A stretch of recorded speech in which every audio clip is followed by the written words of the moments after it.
ಬಹಳ ವಿಶೇಷವಾಗಿ ಹಾಗೂ ಅರ್ಥಪೂರ್ಣವಾಗಿ ಪತ್ರಿಕಾ ದಿನಾಚರಣೆ ಆಚರಿಸಿದ ಸಿರಾ ತಾಲೂಕಿನ ಕರ್ನಾಟಕ ಕಾರ್ಯನಿರತ ಪತ್ರಕರ್ತರ ಧ್ವನಿ ಸಂಘ. ಹೌದು, ಸಿರಾ ತಾಲೂಕಿನ ತಾವರೆಕೆರೆ ವ್ಯಾಪ್ತಿಯ ಗಾಣದ ಹುಣಿಸೆ ಬಳಿ ಇರುವ ಆಶ್ರಯ ವೃದ್ಧ ಮತ್ತು ಅಂಗವಿಕಲರ ಸೇವಾಶ್ರಮಕ್ಕೆ 25 ತೆಂಗಿನ ಸಸಿ ಹಾಗೂ ದಿನಸಿ ಪದಾರ್ಥಗಳನ್ನು ನೀಡಿ ವಿಶೇಷವಾಗಿ ಪತ್ರಿಕಾ ದಿನಾಚರಣೆ ಆಚರಿಸಿದ ಕರ್ನಾಟಕ ಕಾರ್ಯನಿರತ ಪತ್ರಕರ್ತರ ಧ್ವನಿ ಸಂಘದ ಪದಾಧಿಕಾರಿಗಳು. ಕಾರ್ಯಕ್ರಮಕ್ಕೆ ಚಾಲನೆ ನೀಡಿ ಮಾತನಾಡಿದ ಖಾನೀಪ ಧ್ವನಿ ಸಂಘದ ರಾಜ್ಯಾಧ್ಯಕ್ಷರಾದ ಬಂಗ್ಲೆ ಮಲ್ಲಿಕಾರ್ಜುನ ಮತ್ತು ತಾವರೆಕೆರೆ ಗ್ರಾಮ ಪಂಚಾಯಿತಿ ಪಿಡಿಒ ನಾಗರಾಜ್ ಮತ್ತು ಪ್ರಮುಖರು, ಸುಮಾರು 80 ಜನ ನಿರಾಶ್ರಿತರಿಗೆ ಆಶ್ರಯ ನೀಡಿರುವ ವೃದ್ಧಾಶ್ರಮದ ಸಂಸ್ಥಾಪಕರಾದ ಗೀತಮ್ಮ ಅವರ ನಿಸ್ವಾರ್ಥ ಸೇವೆ ನಿಜಕ್ಕೂ ಕೂಡ ಗಮನ ಕಲಕುವಂತದ್ದು. ಇಂತಹವರೆಂದರೆ ಇಂದು ಕೂಡ ಎಷ್ಟೋ ವೃದ್ಧರು ಅನಾಥರು ಆಶ್ರಯ ಪಡೆಯುವಂತಾಗಿದೆ. ಇವರ ಸೇವೆ ಇನ್ನೂ ಕೂಡ ಬಹಳ ವರ್ಷಗಳ ಕಾಲ ಮುಂದುವರಿಯಲಿ ಎಂದು ಶುಭ ಕೋರಿದರು. ಈ ವೇಳೆ ತಾವರೆಕೆರೆ ಗ್ರಾಮ ಪಂಚಾಯಿತಿ ವತಿಯಿಂದ ಆಶ್ರಮಕ್ಕೆ 10 ಮೂಟೆ ಅಕ್ಕಿ ನೀಡುವುದರ ಮೂಲಕ ಮಾನವೀಯತೆ ಮೆರೆದ ಅಧಿಕಾರಿಗಳು ಹಾಗೂ ಸರ್ವ ಸದಸ್ಯರು. ಈ ಸಂದರ್ಭದಲ್ಲಿ ತಾವರೆಕೆರೆ ಗ್ರಾಮ ಪಂಚಾಯಿತಿ ಅಧ್ಯಕ್ಷೆ ಕವಿತಾ ನೀಲಪ್ಪ, ಪಿಡಿಒ ನಾಗರಾಜ್, ನೇರಲಗುಡ್ಡೆ ಅಧ್ಯಕ್ಷೆ ಜಯಲಕ್ಷ್ಮಮ್ಮ, ಕಾರ್ಯದರ್ಶಿ ಸೌಹಾರ್ದ, ಖಾನೀಪ ಧ್ವನಿ ಸಂಘದ ನಿಕಟಪೂರ್ವ ಜಿಲ್ಲಾಧ್ಯಕ್ಷರಾದ ಕೃಷ್ಣಮೂರ್ತಿ, ತಾಲೂಕು ಅಧ್ಯಕ್ಷರು ಸ್ವಾಮಿಲಿಂಗಪ್ಪ, ಉಪಾಧ್ಯಕ್ಷರಾದ ಅತಾವುಲ್ಲಾ, ಕಾರ್ಯದರ್ಶಿ ಅಶೋಕ್ ಕುಮಾರ್, ಖಜಾನ್ಸಿ ನವೀನ್ ವೈಟಿ, ಜಿಲ್ಲಾ ಸಮಿತಿಯ ಕಾರ್ಯದರ್ಶಿಯಾದ ಬುಕ್ಕಾಪಟ್ಟಣ ರಾಜು, ಪತ್ರಕರ್ತ ಸಂಘದ ಪದಾಧಿಕಾರಿಗಳು, ಗ್ರಾಮ ಪಂಚಾಯಿತಿಯ ಸದಸ್ಯರು, ಆಶ್ರಯದ ಪ್ರಮುಖರು ಉಪಸ್ಥಿತರಿದ್ದರು. ಯಾಕಂದರೆ ಎಷ್ಟೋ ನಾವು ನೋಡ್ತೀವಿ, ಯಾರನ್ನೋ ರಾಜಕಾರಣ ಕರಿತೀವಿ, ಇಲ್ಲ ಆಡಂಬರಕ್ಕೆ ಹೂನಾರ ಆಗಿಬಿಟ್ಟು ಏನೋ ಒಂದು ನಾವು ಬಿಂಬಿಸ್ಕೊಳ್ಳೋಕೆ ಮಾಡ್ತೀವಿ. ಇವತ್ತು ನೋಡಿ, ಇಂಥ ಒಂದು ಪ್ರದೇಶದಲ್ಲಿ ಆ ಒಳಗಡೆ ಬರೋಂಥ ರಸ್ತೆ ಇದರಲ್ಲಿ ಈ ಒಂದು ವೃದ್ಧಾಶ್ರಮ ಇದೆ ಅಂತಂದರೆ ನನಗೆ ನಂಬೋಕ್ಕಾಗಲಿಲ್ಲ.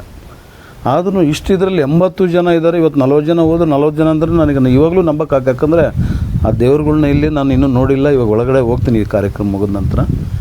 ಭಾಳಷ್ಟು ಈ ಒಂದು ಸಂದರ್ಭದಲ್ಲಿ ನಿಜವಾಗೂ ಅನೇಕ ಮಾನ ಅಪಮಾನಗಳು ಇದ್ದರೂ ಇವತ್ತು ಗೀತಕ್ಕನವ್ರು ಏನು ಇವತ್ತು ಒಂದು ದೊಡ್ಡ ಮಟ್ಟದ ಕಾರ್ಯ ಆಗಿದ್ದಾರೆ. ಅದು ಬಣ್ಣಿಸಲಾಗದಂಥ ಹೇಳಲಾರದಂಥ ವಿಚಾರ ಅಂತ ಈ ಸಂದರ್ಭದಲ್ಲಿ ಹೇಳ್ತಾ ಅವರಿಗೆ ಒಂದು ಹೃದಯಪೂರ್ವಕ ನಮನಗಳನ್ನ ಈ ಸಂದರ್ಭದಲ್ಲಿ ಅವ್ರಿಗೆ ತಿಳಿಸ್ತಾ ಇದ್ದೀನಿ. ಜೊತೆಗೆ ಇವತ್ತು ಎಷ್ಟೋ ಜನ ಬರೀ ಬಾಯಲ್ಲಿ ಹೇಳ್ತಾರೆ. ಇವತ್ತು ಹೃದಯ ವೈಶಾಲ್ಯ ಇರೋಂಥ ಜನಗಳು ಭಾಳಷ್ಟು ಕಡಿಮೆ ನಮ್ಮ ಮಧ್ಯೆ. ಇವತ್ತು ಎಷ್ಟೋ ಜನ ನೋಡ್ತೀವಿ, ಯಾವುದೋ ಒಂದು ಸಣ್ಣದು ಕೊಟ್ಟರೆ ಹೆಚ್ಚಿನ ರೀತಿಯಾಗಿ 10 ರೂಪಾಯಿ ಕೊಟ್ಟರೆ 1,000 ರೂಪಾಯಿ ಪ್ರಚಾರ ಬಯಸೋಂಥ ಜನನೇ ಇವತ್ತು ನಾವು ಕಾಣ್ತಾ ಇದ್ದೀವಿ.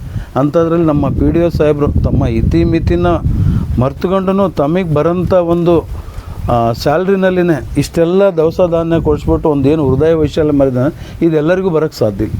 ಇದ್ರ ಜೊತೆಯಾಗಿ ಇವತ್ತು ನಮ್ಮ ಅಧ್ಯಕ್ಷರು ಗ್ರಾಮ ಅಧ್ಯಕ್ಷರು ಇದ್ದಾರೆ, ಅವರೂ ಬಂದ್ಬಿಟ್ಟು ಈ ಕಾರ್ಯಕ್ರಮ ಬಂದದಕ್ಕೆ ಅವ್ರಿಗೂ ನಮ್ಮನ್ನ ತಿಳಿಸ್ತಾ ಅನೇಕ ನಾವು ಇವತ್ತೇನು ಮಾಡ್ತಿರ್ತೀವಿ, ಮಾನ ಅಪಮಾನಗಳ ಮಧ್ಯೆ ನಾವು ಸಾಗ್ತಾ ಇದ್ರೂ ಅದು ಯಾವತ್ತೂ ನಾವು ಧೃತಿಗೆಡಬಾರ್ದಂತ ಈ ಸಂದರ್ಭದಲ್ಲಿ ಹೇಳ್ತಾ, ಇವತ್ತು ನಮ್ಮ ಮಾಧ್ಯಮ ರಾಜು ಅವರು ಇರ್ಬೋದು, ನಮ್ಮ ಕೃಷ್ಣಮೂರ್ತಿ ಪಾಪ ಬೈಪಾಸ್ ಸರ್ಜರಿ ಆಗಿ ಇವತ್ತು ಸಾವನ್ನ ಗೆದ್ದು ಬಂದ್ರೂ ಇಲ್ಲಿ ಬಂದು ಕುಂತಿದ್ದಾನೆ. ನನಗೆ ಭಾಳಷ್ಟು ಖುಷಿ ಆಗ್ತದೆ. ಇವತ್ತು ನಮ್ಮ ಹನುಮಂತರಾಯಪ್ಪನವ್ರು ಇರ್ಬೋದು, ಶಿವಣ್ಣ ಸರ್ ಇರ್ಬೋದು, ಭಾಳಷ್ಟು ನಮ್ಮ ಪದಾಧಿಕಾರಿಗಳೆಲ್ಲ ಏನಿದ್ದಾರಲ್ಲ, ಇವತ್ತು ಏನೋ ಗೊತ್ತಿಲ್ಲ, ನನಗೆ ಮಾತನ್ನೂ ಹೊಡ್ತಾ ಇಲ್ಲ. ಇಂಥ ಒಂದು ಅರ್ಥಪೂರ್ಣ ಕಾರ್ಯಕ್ರಮ ಇವತ್ತು ಮಾಡಿದ್ದೀರಿ. ಇನ್ನೂ ಹೆಚ್ಚು ಇಂಥ ಕಾರ್ಯಕ್ರಮದಲ್ಲಿ ತಾವು ತೋರಿಸ್ಕೊಳ್ಳಿ. ಒಂದು ಒಳ್ಳೆಯ ನಿಟ್ಟಿನಲ್ಲಿ 4 ಜನ ಉಪಯೋಗ ಆಗೋಂಥದ್ದು, 4 ಜನ ನೆನೆಸೋಂಥ ಕೆಲಸ ನಮ್ಮ ಧ್ವನಿ ಕಡೆಯಿಂದ ಇನ್ನೂ ಹೆಚ್ಚು ರೀತಿಯಿಂದ ಆಗಬೇಕಂತ ಈ ಸಂದರ್ಭದಲ್ಲಿ ತಿಳಿಸ, ಇವತ್ತು ನಮ್ಮ ಪತ್ರಕರ್ತರ ಸ್ಥಿತಿ ಭಾಳಷ್ಟು ಶೋಚನೆ ಇದೆ. ಆದ್ರೂ ತಮ್ಮ ದೀಪದ ಬುಡದಲ್ಲಿ ಕತ್ತಲು ಇದ್ದರೂ ಇವತ್ತು ಅವನ್ನೆಲ್ಲ ಮರೆತುಬಿಟ್ಟು ಸಮಾಜದ ಏಳಿಗೆ, ಒಂದು ಚಿಂತನೆ, ಒಂದು ಈ ರೀತಿ ಏನು ಕಾರ್ಯಕ್ರಮ ಮಾಡ್ತಿದ್ದಾರಲ್ಲ, ಅದಕ್ಕೆ ನನ್ನ ಹೃದಯಪೂರ್ವಕವಾಗಿ ನಮನ ತಿಳಿಸ್ತಾ, ಇವತ್ತು ನನ್ನ ಈ ಒಂದು ಅರ್ಥಪೂರ್ಣ ಕಾರ್ಯಕ್ರಮಕ್ಕೆ ಇಲ್ಲಿ ಬರಮಾಡಿ ಒಂದು 4 ಮಾತಾಡಲು ಅವಕಾಶ ಮಾಡಿಕೊಟ್ಟು, ಇವತ್ತು ಬರೀ ಇಲ್ಲೇನು ನಾವು ಇವತ್ತೊಂದು 100 ಜನ ಸೇರಿರ್ಬೋದು.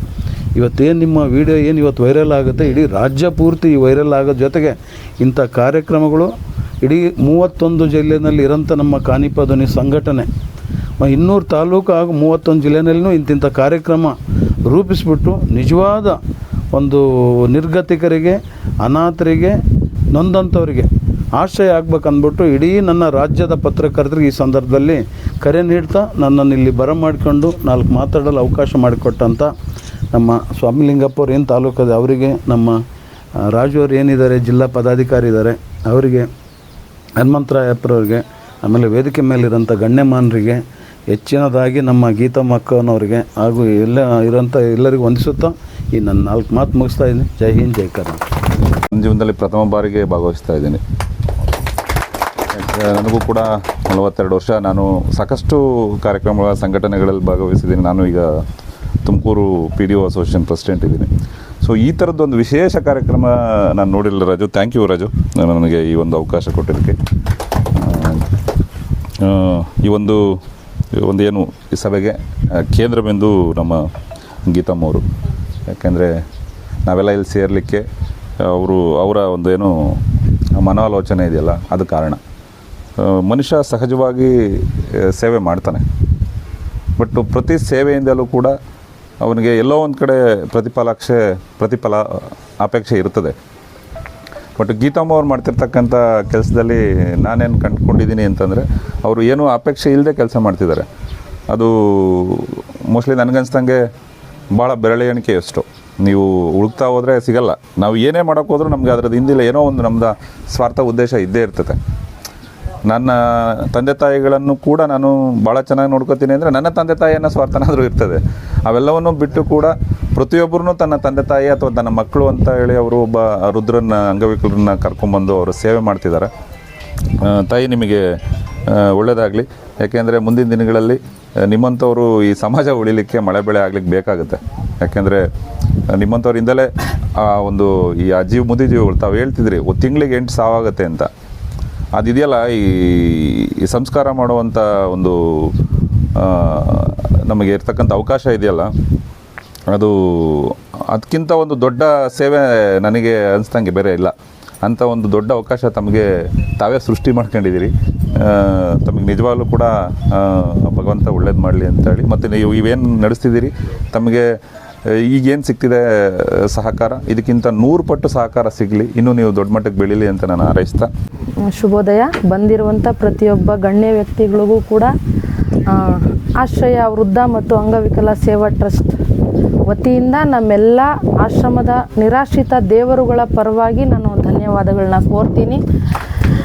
ಬೆಳಗಿನ ದಿನಗಳಲ್ಲಿ ಇವತ್ತು ಒಂದು ತುಂಬ ಖುಷಿ ವಿಷಯ. ನಮ್ಮ ಜೊತೆ ರಾಜು ಅಣ್ಣ ಆಗಲಿ, ಅಶೋಕಣ್ಣ, ನವೀನ್ ಅಣ್ಣ, ತಿಪ್ಪೇಶಣ್ಣ, ನಮ್ಮ ಅಧ್ಯಕ್ಷರು ಎಲ್ಲಾದರೂ ಸರ್ರು, ಇನ್ನೊಬ್ರು ಆ ಸರ್ರು ಪ್ರತಿಯೊಬ್ಬರು ನಮ್ಮ ಜೊತೆಗೆ ನಿಂತಿರೋದು ನನಗೆ ತುಂಬ ಸಂತೋಷ.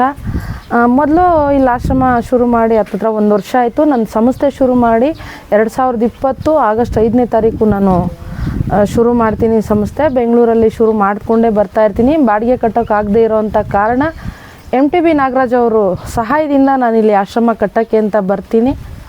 ಅನೇಕ ಸಮಸ್ಯೆಗಳು ನಡ್ಕೊಂಡು ಬರುತ್ತೆ. ತುಂಬ ಇವಾಗೇನು ತಹಸೀಲ್ದಾರ್ ಕಡೆಯಿಂದ ಸಮಸ್ಯೆ ಆಗುತ್ತೆ, ತುಂಬ ಅನೇಕ ಘಟಾನುಘಟಿ ಸಮಸ್ಯೆಗಳನ್ನ ನಾನು 1 ವರ್ಷದಲ್ಲಿ ಫೇಸ್ ಮಾಡಿ ಇಲ್ಲಿ ಹತ್ತತ್ರ 80 ಜನದ ಮೇಲೆ ಆಗ್ತಾರೆ. ತಿಂಗಳಿಗೆ 7-8 ಸಾವಾಗುತ್ತೆ ಆಶ್ರಮದಲ್ಲಿ. ಆಶ್ರಮ ಸಾಮಾನ್ಯ ಅಲ್ಲ. ಏನೋ ನನ್ನ ಸ್ವಲ್ಪ ಅನ್ನಕ್ಕೆ ತಿಂಗಳಿಗೆ ಆಗೋಷ್ಟು MTB ರೇಷನ್ ಕೊಡಿಸ್ತಾ ಬರ್ತಿದ್ರು.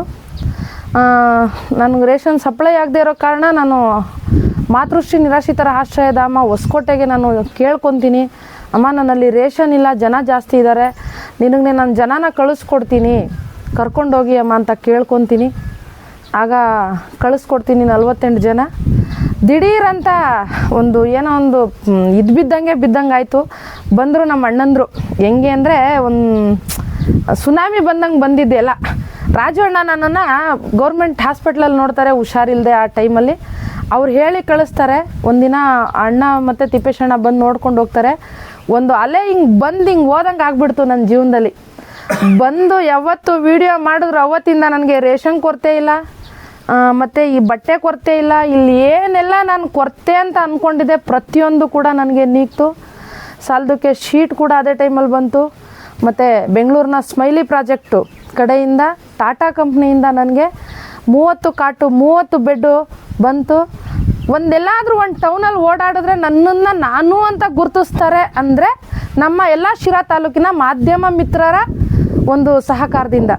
ಅವರಿಗೆ ನಾನು ಜೀವಂತವಾಗಿರೋವರೆಗೂ ನಾನು ಋಣಿಯಾಗಿರ್ತೀನಿ. ಇದೇ ಥರ ನಿಮ್ಮ ಸಹಕಾರ ಇರಲಿ ಅಂತ ನಾನು ಕೇಳ್ಕೊತೀನಿ. ಯಾಕಂದರೆ ನಡೆಸೋ ಕೈ ನನ್ನ ಮುಂದೆ ಒಂದೇ ಆಗಿದ್ರು ನನ್ನ ಹಿಂದೆ ಇರುವಂಥ ದೇವರುಗಳು ನಿಮ್ಮಂಥವ್ರ ಸಹಾಯ ತುಂಬ ಇದೆ.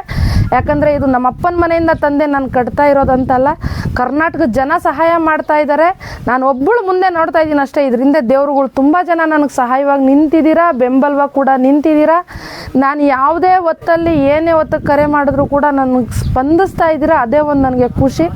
ಇದೇ ಥರ ನಿಮ್ಮ ಆಶೀರ್ವಾದ ನಿಮ್ಮ ಸಹಾಯ ನನಗೆ ಇರಲಿ. ನಿಮ್ಮ ಮುಂದೆ ನಿಂತು ಮಾತಾಡೋಷ್ಟು ದೊಡ್ಡವಳಂತೂ ನಾನಲ್ಲ. ಏನಾದರೂ ತಪ್ಪು ಮಾತಾಡಿದರೆ ನಿಮ್ಮ ಅಕ್ಕನ ತಂಗಿನಂತ ಹೊಟ್ಟೆಗೆ ಹಾಕ್ಕೊಳ್ಳಿ. ಧನ್ಯವಾದಗಳು. ಪಟ್ಟಿದ್ದೀವಿ. ಬಟ್ ಅವ್ರು ಅಂದ್ಕೊಂಡಷ್ಟು ಮಾಧ್ಯಮದವ್ರು ಒಳ್ಳೆಯಲ್ಲ. ಯಾಕೆಂದರೆ ದೇವ್ರ ಜೊತೆ ಪೂಜಾರಿಗೂ ಮಧ್ಯದಾಗ ಅಂತರ ಇರುತ್ತಲ್ಲ, ದೇವ್ರು ಹೂವು ಕೊಟ್ಟರೆ ಪೂಜಾರಿ ತಂದು ನಂಗೆ ಕೊಡ್ತಾರೆ. ಹಾಗೆ ನಾವು ಮಾಧ್ಯಮ ಮಧ್ಯದಲ್ಲಿರ್ತೀವಿ. ಅವ್ರು ಒಳ್ಳೆ ಕೆಲಸ ಮಾಡಿರೋ ಜೊತೆಗಿರ್ತೀವಿ, ತಪ್ಪು ಮಾಡಿದಾಗಲೂ ತಪ್ಪು ಅಂತ ತೋರಿಸ್ತೀವಿ. ಯಾಕೆಂದರೆ ಮಾಧ್ಯಮನೇ ಅದ್ರ ಕೆಲಸ. ಯಾಕೆಂದರೆ ಎಲ್ಲರೂ ನಮ್ಮನ್ನು ಹೊಗಳಲ್ಲ. ಯಾಕೆಂದರೆ PDO ನಾಗರಾಜ್ ಅವರು ತುಂಬ ಸಂಬಂಧಗಳು ಬಾಂಧವ್ಯಗಳಿದ್ದಾವೆ, ಅವ್ರಿಗೆ ಗೊತ್ತಿರುತ್ತೆ ಮಾಧ್ಯಮದವ್ರು ಏನು ಅಂತ. ಈ ಆಶ್ರಮ ಅಷ್ಟೇ ಒಳ್ಳೆ ರೀತಿಯಾಗಿ ನಡ್ಕೊಂಡು ಹೋಗ್ತಿತ್ತು ಅಂದರೆ ನಮ್ಮ ಬಲಗೈ ಸಪೋರ್ಟ್ ಇರುತ್ತೆ. ಸರಿನಾ? ಇಲ್ಲ ಒಂದು ಕಡೆ ಮಿಸ್ಯೂಸ್ ಆಗ್ತಿದೆ, ತಪ್ಪು ಆಗ್ತಿದೆ ಅಂದಾಗ ನಾವು